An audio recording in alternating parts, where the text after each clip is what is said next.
আসসালামু আলাইকুম আর রহমতুল্লাহ বরকাতু। আজকে আপনাদেরকে আমি দেখাবো আজকে আমাদের এই এরিয়া এক মাজার শরীফ। এই মাজার শরীফকে সবাই এইদিকে মানুষ চিনে, আপনার শতাভালকি বলি পরিচিত। চলুন আপনাদেরকে ভেতরে ওনার রওজা মুবারক দেখাচ্ছি, আরও ভেতরে কিছু চিত্রকার থাকলে সেই সব জিনিস আপনাদেরকে দেখাচ্ছি।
মাজার শরীফের বিষয়ে উনি এখানে দেখাশোনা করে, এনার কাছে কিছু জানতে চাইছি, দেখি উনি কি বলবেন।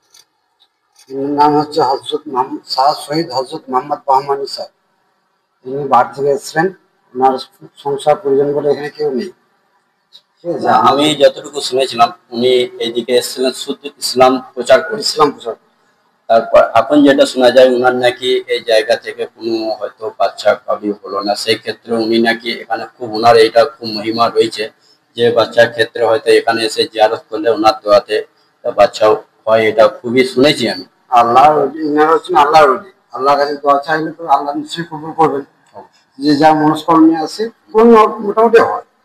মানে আমি যতটুকু শুনেছি সেই হিসাবে যে ওনার নাকি বাচ্চা না হলে এখানে কেউ এসে ফরিয়াদ করলে সেটা নাকি ফলাফল পাওয়া যায়। অনেকজন হয়েছে এরকম। এটা কত বছর আগে সেটা আমার জানা নেই, সেরকম ওই ইতিহাস সেরকম কিছু জানা নেই, তো আমাদের লোক মুখে শোনা যিনি হোসেন শাহ আমলে মাজার ফাজারের জায়গা জমি আছে সোমনাথ দান করে। এনার ওরসের টাইম অবশ্য টাইম হচ্ছে আপনার 14ই জানুয়ারি বাংলা পৌষ সংক্রান্তি।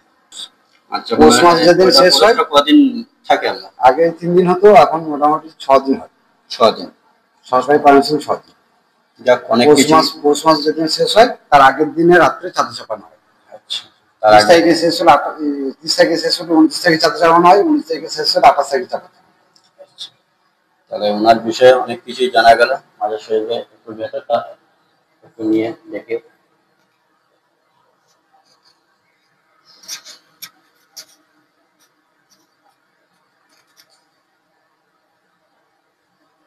বললেন, যতটুকু জানেন বলেছেন, তার জন্য অনেক অনেক ধন্যবাদ আপনাকে।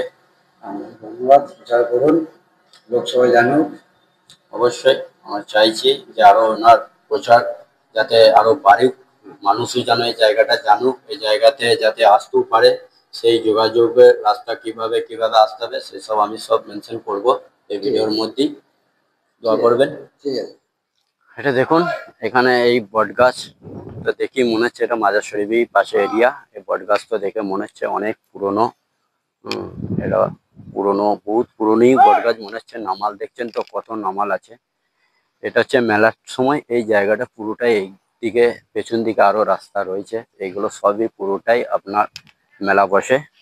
এটা ওরসের টাইম তো আপনাদেরকে বলি দিল ভিডিওতে যে কোন টাইমে ওরস হয়, কদিন থাকে, মেলাটাও কদিন থাকে। ভিডিওটা এখানেই শেষ করলাম। আপনারা আমার চ্যানেলকে লাইক কমেন্ট সাবস্ক্রাইব করে দেবেন।